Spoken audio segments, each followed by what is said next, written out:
ഇത് ഞങ്ങളുടെ വീടിൻ്റെ അടുത്തുള്ള ഒരു അമ്പലത്തിലെ പൂരമാണ് കേട്ടോ. പുതുകാവ് ദേവീക്ഷേത്രം പാടത്തെ അമ്പലം എന്നാണ് ഞങ്ങൾ പറയാറ്.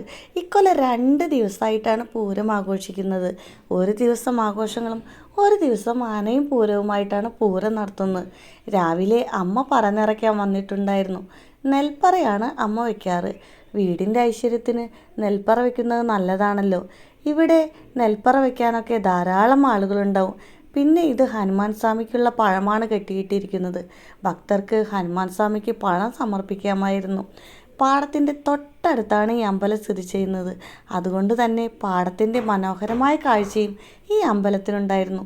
പണ്ടൊക്കെ എല്ലാ കൊല്ലവും ഇവിടെ നെല്ല് പണിയുന്ന സ്ഥലമാണ് കേട്ടോ. അപ്പോഴേക്കും പൂരാകുമ്പോഴേക്കും ഇവിടുത്തെ നെല്ലൊക്കെ കൊയ്ത് കഴിഞ്ഞിട്ടുണ്ടാവും. അപ്പോൾ പിന്നെ ധാരാളം കച്ചവടക്കാരും ആൾക്കാരൊക്കെ ഈ പാടത്ത് നിറഞ്ഞു നിൽക്കുന്നുണ്ടാവും കേട്ടോ. ഇപ്പോൾ എന്താണെന്നറിയില്ല, 2 കൊല്ലമായിട്ട് ഈ പാടത്തെ വെള്ളമൊന്നും വറ്റുന്നില്ല കേട്ടോ. നിറച്ചും വെള്ളമായിട്ട് ഇങ്ങനെ ഏത് കാലത്തും വെള്ളം വറ്റുന്നില്ല കേട്ടോ. അപ്പോൾ ഇങ്ങനെ കണ്ടില്ലേ, നിറച്ചിങ്ങനെ ഒഴുകിക്കൊണ്ടിരിക്കുകയാണ് കേട്ടോ കാറ്റത്ത്. പിന്നെ ഉച്ചക്കിലത്തെ അന്നദാനമൊക്കെ കഴിഞ്ഞ് ഞങ്ങൾ വീട്ടിലേക്ക് പോയിട്ടാ. വൈകുന്നേരമാണ് കേട്ടോ പൂരം നടക്കുന്നത്. 4 മണി തൊട്ട് 9 മണി വരെയാണ് കേട്ടോ പൂരം നടക്കുന്നത്. അപ്പോൾ 6 മണിക്കാണ് കൂട്ടി എഴുന്നള്ളിപ്പും ഉണ്ടായിരുന്നത്. 5 ആന കൂട്ടിയിട്ടാണ് കേട്ടോ പൂരം ഉണ്ടായിരുന്നത്. 5 ആനയും ഓരോ വശത്തുനിന്ന് വരുന്ന ആനകളായിരുന്നു കേട്ടോ. ഒരാന അമ്പലത്തിൻ്റെ ആനയും അങ്ങനെയാണ് കേട്ടോ ഉണ്ടായിരുന്നത്. മേളത്തിൽ എനിക്ക് ഏറ്റവും ഇഷ്ടം പഞ്ചവാദ്യം കേൾക്കാനാണ് കേട്ടോ. എനിക്ക് ഏറ്റവും ഇഷ്ടമുള്ളത്. അപ്പോൾ അതേ പൂരമൊക്കെ കഴിഞ്ഞു തുടങ്ങിയിട്ടാ. ആന തൊഴുകയാണ് കേട്ടോ. 5 ആനകളും ദേവീനെ തൊഴുതിട്ടാണ് കേട്ടോ പോയത്. അപ്പോൾ ഇത് നമ്മുടെ തലേ ദിവസത്തെ പരിപാടിയാണ് കേട്ടോ. കുറേ ക്ലബ്ബുകാരുടെ പരിപാടികളുണ്ടായിരുന്നു കേട്ടോ. അതിൽ ഏറ്റവും നന്നായിട്ടുണ്ടായിരുന്നത് നമ്മുടെ ഈ